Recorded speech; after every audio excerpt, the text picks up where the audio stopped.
Hello and welcome to Crux Investor. We caught up earlier today with Nolan Watson. He's the CEO of Sandstorm Gold Royalties, listed on the NYSE and on the TSX. We talk about the trials and tribulations of the share price decline recently, explains why. We get into their plans for 2021. We talk about Turkey and what's happening there and what people's expectations are when they do get that right. Interesting chat, lots covered. If you want to hear our views on the conversation, the company itself and their plans, you can find that at cruxinvestor.com/club, where you can also find detailed company reports and analysis. There's also commentary from experts from around the world on a variety of companies and commodities. Some great insight in their training courses to help you with your diligence process. Summaries of other interviews that we've done just to save you some time because we know you're busy. And if you want to join a thriving community of investors sharing their thoughts and ideas in a safe and friendly environment free from trolling, judgment and abuse, you can go and join them at cruxinvestor.com/club. Hope you think that sounds nice because it is. And we'd love your feedback too. So do give us a like, we appreciate it. Leave your thoughts below, we'll get back to everyone. And if you want to see precisely what we've talked about today with them, take a look in the description below. Nolan, how are you doing, sir?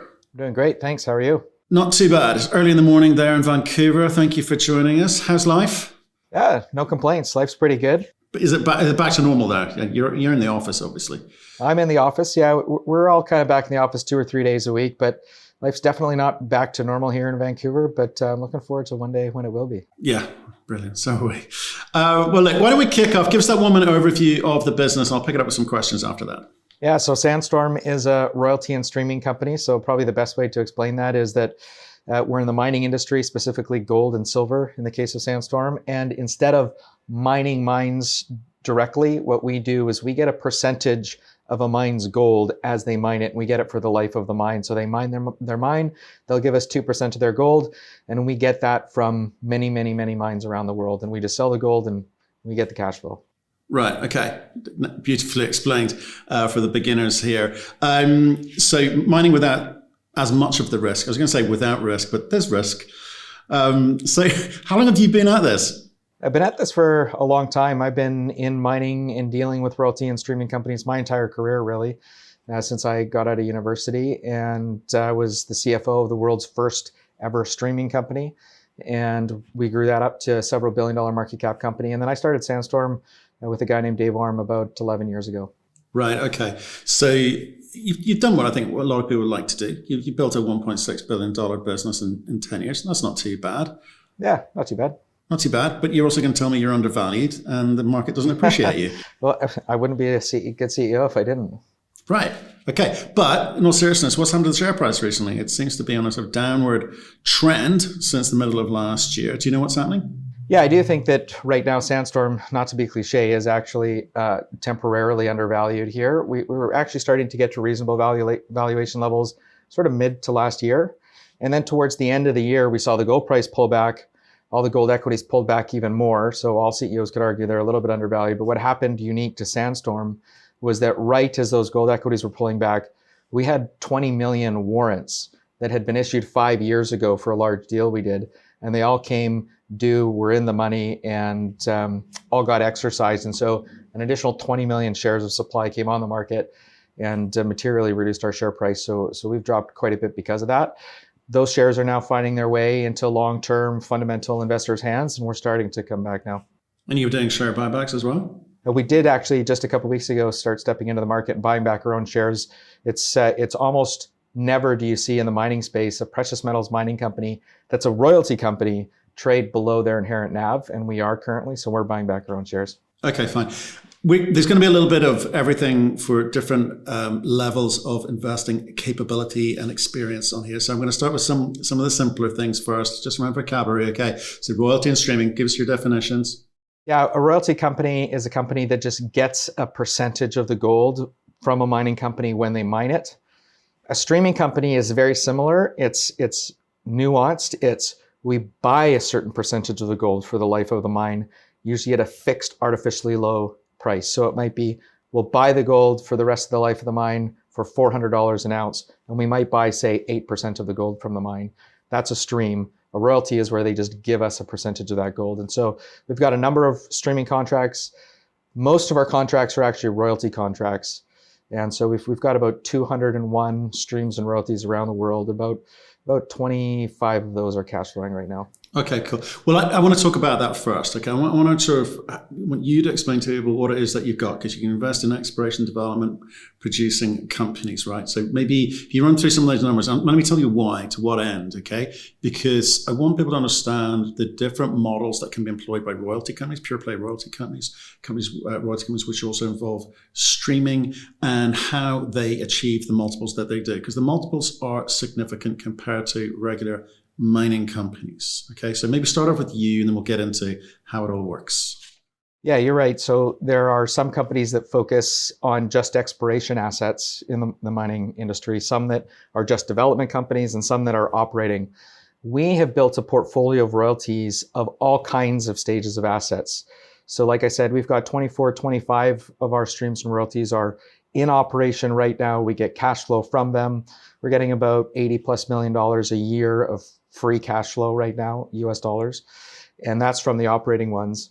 And then we've got about another 30+ streams and royalties that are at the development stage. So they're at various stages of planning or in construction right now.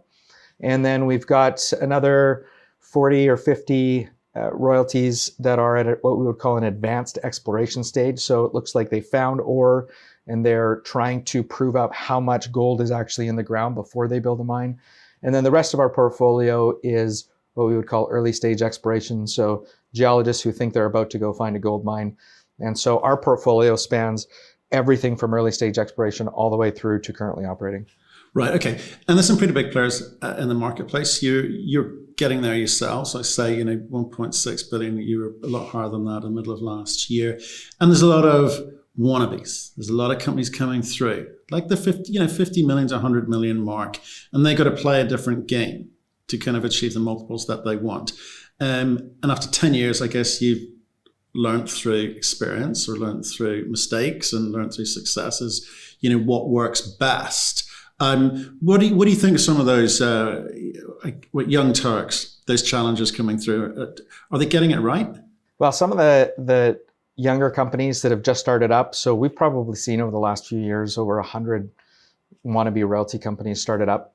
And the challenge is that there's 5 management teams in the world that know how to properly run a royalty company. And now there's 100 brand new management teams trying to figure it out. And they're not quite there yet. We see them buy some really interesting things at interesting prices. I think they're about to learn some hard lessons. I think their shareholders are about to learn some hard lessons. But I would imagine that a few of those 100 will do well. I just don't know which ones at this point. Right. Because I think it's an interesting space, because you've talked about your portfolio and you've got a big portfolio. You've got like just over, 200 assets? Yeah, something like that. And you haven't really done too much in the last couple of years, have you? It's sort of been between 190 and sort of 200 of the past couple of years. Is that a reflection of you've got too much on your plate at the moment, you're just trying to get your house in order, or is that a reflection of the marketplace? Why less M&A from you? Yeah, so we try to be as counter-cyclical as possible. So every now and then, every 10 or 15 years, the mining industry just gets gutted and everything gets crushed. And we manage our balance sheet well, and we like to buy a lot of things when there's blood in the streets, so to speak. So you see the largest portions of our growth when no one wants to talk about gold, when no one wants to invest in gold. That's when we're out there buying hard and aggressive. And then sort of in more normal environments, we build up our cash flow and balance sheets again. And then if things get soft again, we step back in. And so we feel that we make a lot of our money for investors when we buy things and the value that we buy them at. Right. Okay. And obviously the price of gold last year did its thing, and that's obviously helped you build up a bit of a cash reserve. When do you see this counter-cyclical style of yours coming back into play? What's happening in the market at the moment? Yeah, right now we're actually seeing quite a bit of a pullback, and there is actually a reasonable amount of pain that's happening right now. So we're looking at making some acquisitions, we think, this year. And I'm a big believer that the gold should do well in sort of the medium term here, but not necessarily here in the next 3 to 6 months. So we're looking to buy a bunch of things, and hopefully those assets will re-rate inside Sandstorm going forward. So you enjoy it when junior companies or developers get funded that perhaps shouldn't? I don't like it when junior companies get funded that shouldn't, because investors are going to lose money and it gives the industry a bad reputation.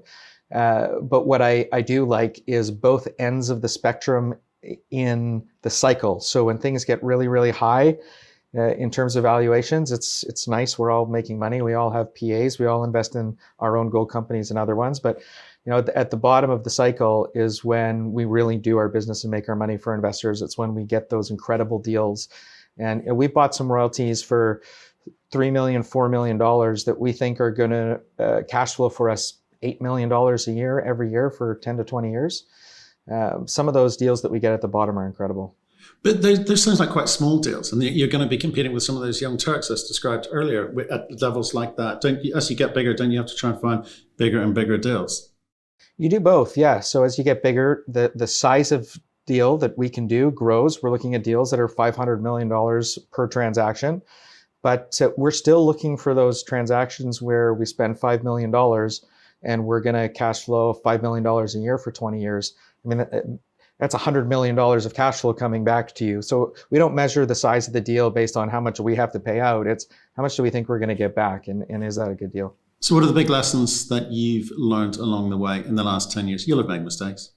Yeah, I think one of the lessons that our entire industry has learned, and I've been on the forefront of that in a couple of different companies I've been involved with, is to make sure you don't overstream or make too large of a royalty on a project. I've seen situations where someone on the mining company side asks the question, how much money could I possibly get? What's the most money that I could get to go do this other thing that I want to do? And I think the temptation of a company like ours is to give them the amount of money that they want and to take back too much in return. And what you then do, you disincentivize them to invest in their own mine. They go, well, I've got 3 mines here. One, I've got to give a huge percentage of my profits away to this royalty company over here. The other 2, I don't. All 3 need capital projects. Which ones am I going to invest in? And the answer is it makes the most economic sense for them to invest in the capital development of the other 2 that they haven't overstreamed. And so that's a really important thing in this industry to make sure you're doing, is not overstreaming or over royaltying a project. Right. What else? What else have you learned along the way? I would say one thing that I've learned, and I think we've gotten this right at Sandstorm, but I've seen it go wrong in other places that I've worked, is the balance sheet and managing the balance sheet through the cycle. We don't control the gold price. And although we think we can understand where it's going better than the average person, we don't have a crystal ball either. And so making sure that we don't take on too much debt at the wrong phase of the cycle, so that if commodity prices do come down and would hurt us and have us have to raise money at lower prices and dilute shareholders, that's a situation that I've always wanted to avoid. Fortunately, at Sandstorm, we always have avoided that. I think we've managed our balance sheet incredibly well. Right now, we have absolutely no debt. We have about $130 million of cash, tons of cash flow, non-core assets that we can sell if we want to. We've got a very strong balance sheet, and we manage it that way on purpose. I like that phrase, non-core assets, because when you're buying portfolios of assets, you're going to get some good stuff, you're going to get some okay stuff, you're going to get some not so good stuff, or non-core stuff, right? And that kind of makes it quite nice. That blended approach makes it quite nice when you're talking to the market in broad terms, because most investors don't have the experience, skill set, or knowledge how to assess a portfolio individually. Quite frankly, neither do most brokers, because it's too much work, right? So you can cover up a lot of small mistakes along the way and just treat it as a kind of one big fat number. It's quite nice. You're lucky, right? Absolutely. And that's an important part of any capital allocator's job, is to be able to do that. One of the benefits that we have is that our non-core assets predominantly come in the forms of more liquid things than streams and royalties. So for example, if we're trying to convince someone to sell us a royalty on a project that we love, and we'll say, we think that's worth $50 million. And they'll say, well, that's a problem. We need 80 million. Well, we can say, well, how about we give you a convertible debenture for $20 million and we give you 10 million of equity. So there's your 80 million, but we're still only paying 50 for the royalty. And then that $30 million of other, that becomes non-core assets. And we manage those through the cycle too. So we've done deals where we bought some equity, bought a convertible, bought the royalty, and then the gold price went up, the market went up, we sold the convertible, we sold the equity, and we got 100% of our capital back, and now we're sitting with a royalty that we got for free, effectively. And so it's an important part of our model. Absolutely. Financial structuring totally is. I mean, in a way, you can afford to give companies money who effectively then going to give it straight back to you, you're going to get a different multiple from them, significantly higher multiple for them. So the value to your market cap or your NAV is significantly more. So that's what I'm saying. Do some royalty companies, some streaming companies are tempted to do deals perhaps they shouldn't. I mean, would that be true to say? Yeah, no, that's absolutely true. Right, but not you. Well, yeah, there's always the temptation, but if you have enough experience, you avoid falling for it.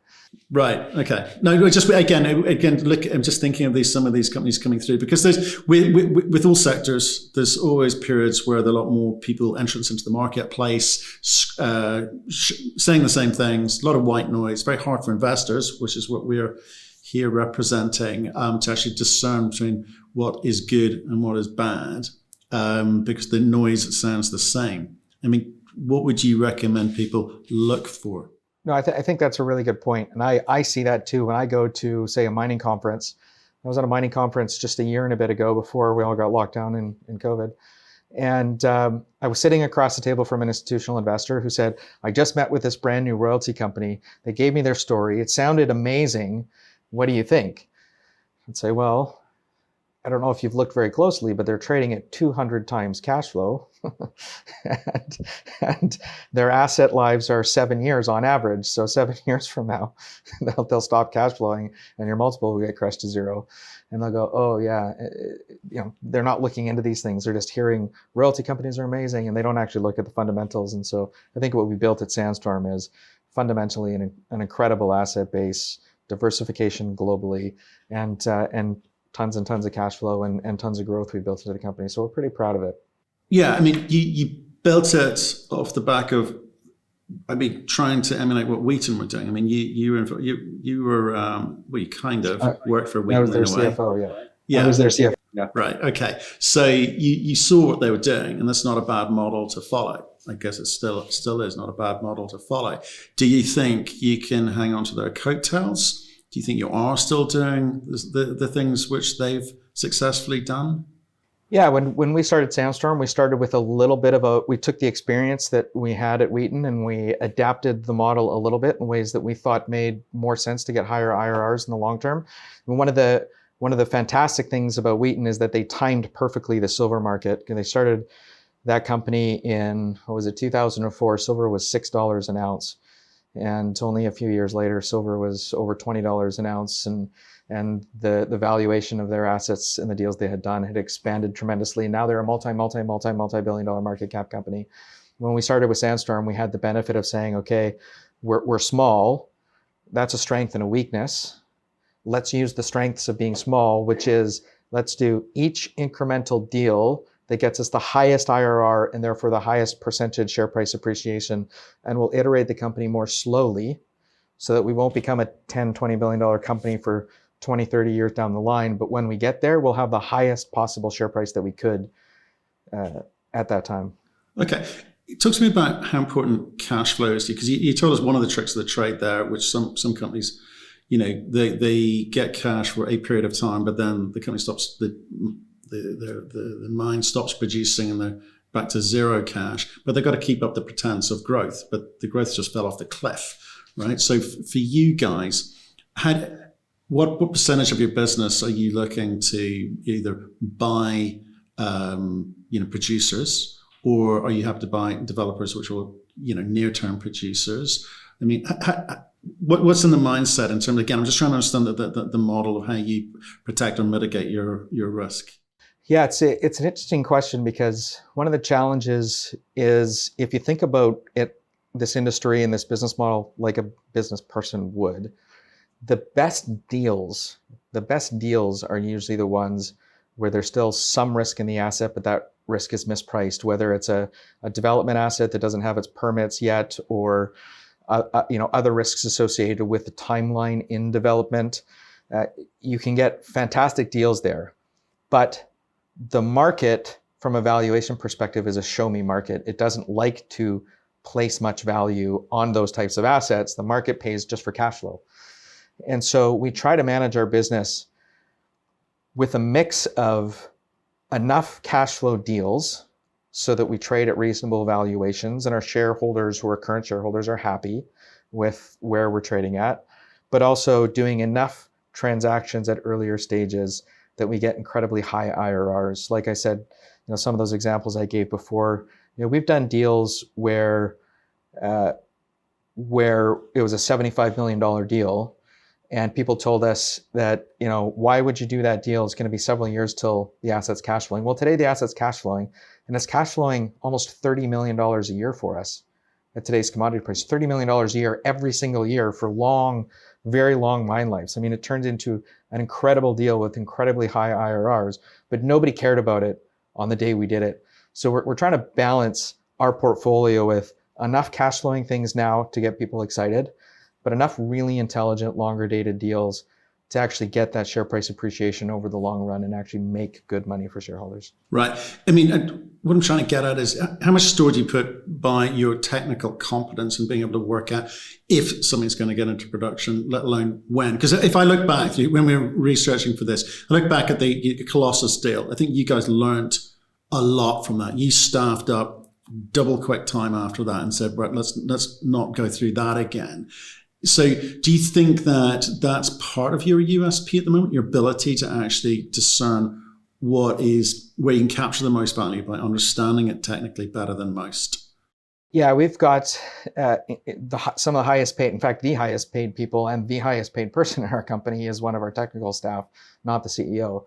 That we place a huge amount of importance on what the quality of people that we have in the office, and we spare no expense on our technical team. And if our investors ever criticize me for spending too much money on a technical team, I'll tell them, go invest in another company that has crappy technical people and is trying to save money there. And I think you'll be pretty disappointed. So that is a huge part of what we do. It is at the core of who we are as Sandstorm, and our whole technical team is all in-house right now. In fact, we're actually working with recruiters to add technical people to the team right now. Right. Talk to me about Turkey then. Okay, people put that up as, well, that could be problematic for you. That's taking longer than it should. So what are the actual problems associated with Turkey? Is it technical or is it in country? I mean, what do you think is going on there? Why would people be concerned? No, I think things are going fantastic there. They're going well technically. They're going well from a permitting perspective. I think that there's the worry that things might take longer than they should, but thus far they haven't taken longer than they should have. In fact, I would say a lot of our investors who, when we originally did the deal a few years ago, criticized us about how long things were going to take, they've kind of shut up now because things have moved way faster than they predicted that they have. 2021 is a really important year for that asset. So the asset we're talking about is Hod Maden, which is one of our larger investments to date. Hod Maden has an important year here in 2021. It's a very catalyst-rich year, or should be a catalyst-rich year for that asset. So the big part of the permitting process, which a lot of people are doubting, is called getting an EIA, or environmental impact assessment, granted by the government. We're expecting to get that here in the next quarter. So I would say stay tuned. A lot of people never thought it would take 7 years to get it, and we think we're going to get it here in the next one quarter. So we'll find out very quickly whether this asset is tracking on the path that I think it's going to track on, or whether the naysayers are right. Okay, but it's a slightly unusual structure compared to the rest of what you're doing. You've got a JV structure there, right? Is that correct? No, it's not quite correct. So originally there was a junior mining company who called it a JV structure for lack of a better term of what it was. But what they owned was a contract, and that contract gave them the right to receive one payment per year from the mine. And the payment was equal to, and there was a calculation mechanism that starts out with, you start with 30% of revenue, and then you deduct 30% of certain types of costs. And effectively, when you're all said and done, at the bottom of it, it's 30% of the net profits is the check that has to be cut. So it's not an equity interest in the sense that normally an equity interest, you could say, I get 30% of the profits, but then the controlling shareholder could choose to pay a dividend or choose not to pay a dividend or hold the cash in the company. This is a contract with a mandatory payment once per year that's like what we would call a net profit interest royalty. So what we own is like a 30% net profit interest royalty. It's a payment that has to be made every year and will be made. So you don't care what it's called, you get some money in. Yeah. Eventually, at some point, you get some money. Yeah. Right. Okay. Again, it's an important point. Cash is cash. We call it a stream, call it royalty, whatever you want. You're concerned at what the net contribution is to your bottom line. And you think this year's the year. We think this year is the year they get their EIA and they start actually building the early parts of the mine by the end of the year. Okay. Can we just talk about, with regards to the balance of the portfolio, how much drilling is actually going on at the moment and into what type, in terms of exploration, development and production, how much drilling is going on at the assets which you have streams on? Yeah, it's an important thing for Sandstorm is making sure that we're associated with projects where not only we think they're good investment projects, but the companies that have them think they're good and worth investing exploration money in, and in companies where the shareholders agree and are willing to give them money to actually to go and invest and drill. So we think we've done a pretty good job of that in terms of constructing our portfolio. And so we've got a slide in our presentation, and if memory serves me correct, it was something like 500,000 meters were drilled last year on Sandstorm royalty properties. I mean, 500,000 meters, that's an enormous amount of exploration drilling. And it's been like that every year for the last several years. So I think we're just compiling the numbers now, but we think last year was the 5th year in a row where more gold ounces were found on our properties than were mined on our properties attributable to Sandstorm. And so that you can think about that. If you're getting $50 to $80 million a year of cash flow, it was 50 kind of 4 years ago, and it's now 80, and it's going to about 120, 130. But you're getting that cash flow every year, and then without any acquisitions, at the end of the year, you have still more gold in the ground than you did even at the beginning of the year.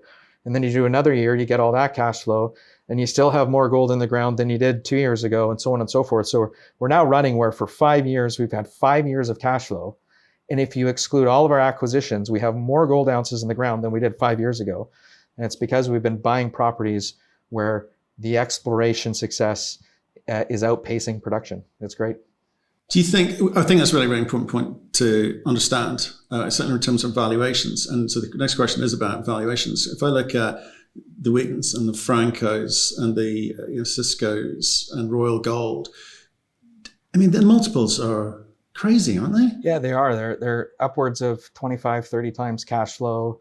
In terms of net asset value multiples, they would trade at, from about 2.2 to 3 times net asset value, which is 2.2 to 3 times the present value of their future discounted cash flows. Whereas Sandstorm's trading, if on a 2024 basis, once Hod Maden's up and running, it would work out to about 7 times enterprise value to EBITDA, so 7 times cash flow multiple. If you were to look at a net asset value multiple, we figure we're trading at 0.9 times, not 2.9 times. So we think it's quite a bit of a different value proposition for shareholders. It is. And what do you make of it when you see some of these smaller, 50 to 200 mark level, getting multiples even higher than that? Yeah, I think those are mostly just old stock market tricks of a bunch of guys get a small portfolio of royalties.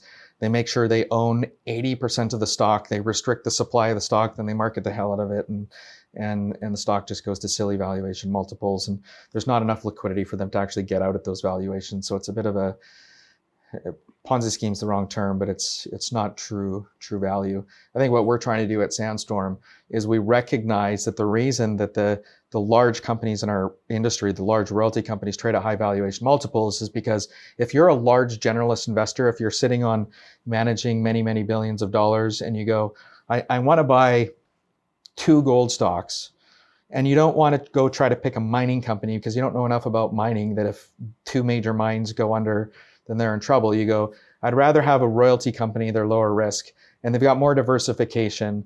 And so I'm just going to go pick the two biggest ones. Or they might go the 3 biggest ones. Or they might go, I want 3 of the 5 biggest ones, and they'll choose based on valuation. But that's what's happening. And so there's so many investment dollars chasing those large royalty companies. And what we want to do is be larger, more diversified, and more liquid than we are today, and just keep moving into that sphere. So one day it'll be Sandstorm that those generalist investors go, I just put $100 million down on Sandstorm. Nice generalist investor. They do that. They do that to some of our larger peers. That's right. Okay. I think it's kind of interesting when I see, as you say, the kind of smoke and mirrors, or how have you described the actions of some of the smaller companies. Us kind of retail investor, family office types don't understand the fun and games played, and we can get fooled by the barking circus master telling us that their projects, their assets are the best, that we're we're near so and so. So the neurology bit seems to work quite well for them. Does that irritate you, or you just got to concentrate on your own business, I guess? Yeah, it does still irritate me. When I first got into the industry, it irritated the heck out of me. It was just incredibly frustrating because you can see someone who is clearly misleading investors for the purposes of their own financial gain. And then when they're successful and they make tons of money, what happens is they get rich and they leave the industry with sort of this bad reputation. And so it's incredibly, incredibly frustrating. So we don't associate with those types of people. It's a small industry. The good guys know who the good guys are, and the bad guys know who the bad guys are, and vice versa. And so we stick with doing good business with good management teams. It's a slight aside here, but it's an important point you make, because we've spoken to a few CEOs whose primary concern is the damage that a handful of people are going to do to the industry as a whole, because you collectively, kind of like your portfolio approach, you collectively get branded the same way, and I think that possibly is harmful to you guys as a whole. But anyway, let's not talk about that. Let's not talk about that. So, with regards to some of the problems you identified at the beginning, warrant overhang last year caused some problems. You're hoping it gets into good hands. Do you enable that? How do you ensure that? Yeah, well, one of the hands that it's getting into is ours through our share buybacks, and then we cancel those shares. So we're sort of slowly alleviating some of that problem. But to answer your question, with other investors, the way we try to alleviate that is we just go out and we try to spend our time with intelligent long-term investors, educate them about Sandstorm, so that maybe they're not investors today, but maybe next month or maybe next year. And so we're always doing a lot of work behind the scenes with the right types of investors to teach them who we are, what we're trying to do, and why, so that we'll always have a reasonable amount of quality investors looking for our stock. Right. Okay. And then when you're going out to the market, obviously you're debt free at the moment. You've got cash in the bank, but you still have to talk to the institutions because you need to help with that liquidity component. What are the questions you're getting from the big institutions? Have they got long memories? Are they harking back to things you've done in the past, or are they looking forward?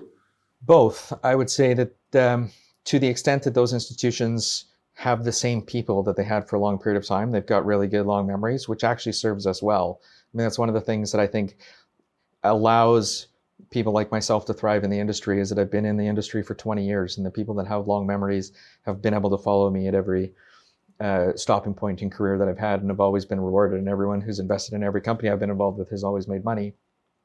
So that's a good thing. And I think that that's something that long memories are a good thing. What frustrates me sometimes is that you'll have a firm as a shareholder for a long period of time, but they cycle through their employees every 2 years. So every 2 years, there's some new 26-year-old kid who thinks they're the smartest person in the entire world, who now goes, "What's Sandstorm again?" And you got to re-educate them. But that's just part of the industry. We were all there. We were all that 25, 26-year-old irritating analyst. Right. So cash flow is good. And I mentioned at the beginning, okay, you haven't done much M&A recently, and it gets tougher certainly with all this competition, certainly down the bottom end, and at the top end, you don't want to overpay either, right? None of you do, but someone usually does. Which I think is problematic. So again, how much of your forward strategy is about organic growth, well, through the drill bit or otherwise? Yeah, so or like I said, organic growth and just that exploration success is a huge part of our story. But I would say that we are geared up both financially as well as motivationally to grow the company and to buy more things. 2020, despite it being a low deal volume year in terms of the deals we announced, it was the highest deal volume year in terms of number of deals that we worked on and deals that we pitched on and deals that we diligenced.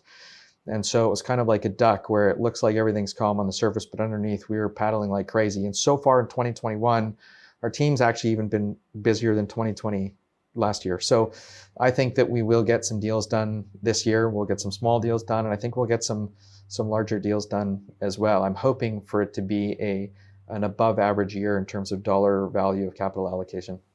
Right. Okay. So 2020 was, you're busy, but you thought people were overpaying. Well, in our particular case, it was actually a little bit unique. It was, we were busy.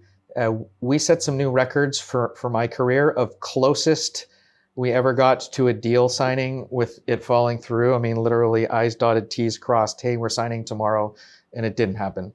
And had it happened, would have been the largest year for us in terms of capital allocation. So I don't expect that to be a normal thing that continues going forward. And I do think that we're going to be able to allocate a good amount of capital here in 2021. Right. Are you going to have to diversify even more than you, because you talk about diversified assets, but it's mostly North and South America where they're kind of the old smattering well, a little bit in Australia, a little bit in Africa. But are you going to have to change your view of how you allocate capital to be able to compete? No, I think that one of the benefits of our model, of the royalty model, is that you can diversify without having to.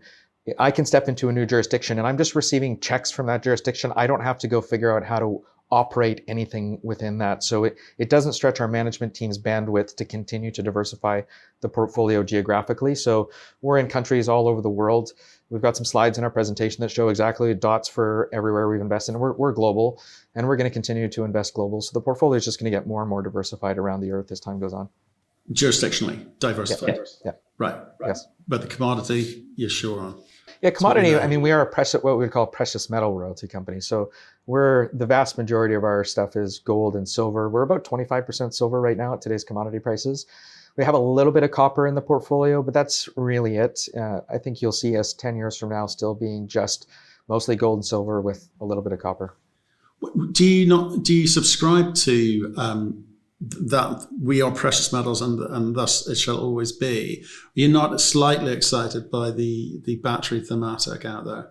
I am excited about it personally, and I do think that of the other portion that's not precious metals in our portfolio, the reason I prefer copper as opposed to, say, zinc or lead or something like that is because I do agree with that thematic. Our strength as a technical team is in hard rock mining. So some of these more lithium and rare earth elements and other things, we're just not interested in that. That's not our technical specialty. They're not industries that we're going to try to be smarter than other people in. So we're going to stick to gold and silver and maybe a bit of copper. Okay. You've got a big year, potentially on the M&A front, well, on a lot of fronts. What's going to actually move the dial on this share price decline that you've seen? What do you think is actually going to do it for you? Yeah, I think the stepping into the market and cleaning up some shares, I think is going to help. I think the biggest thing really is going to be the catalyst at Hod Maden. I think if Hod Maden gets permits and it gets into construction and people see that our growth is going to $120, $130 million a year free cash flow over the next few years, that's going to be the biggest driver for sure. Secondary to that, I do think if we do a couple of large deals and really improve the quality of the portfolio this year, I think that will help too. Okay, and if Hod Maden doesn't happen, don't worry, it's close to happening. You've got the option of saying that. Yeah, Hod Maden is priced into our portfolio as if it's never going to happen ever.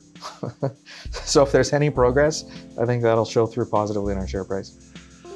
Brilliant.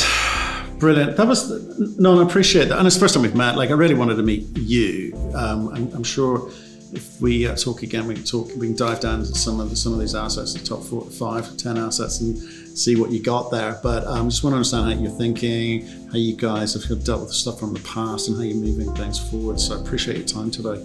Stay in touch. I appreciate it. Thank you.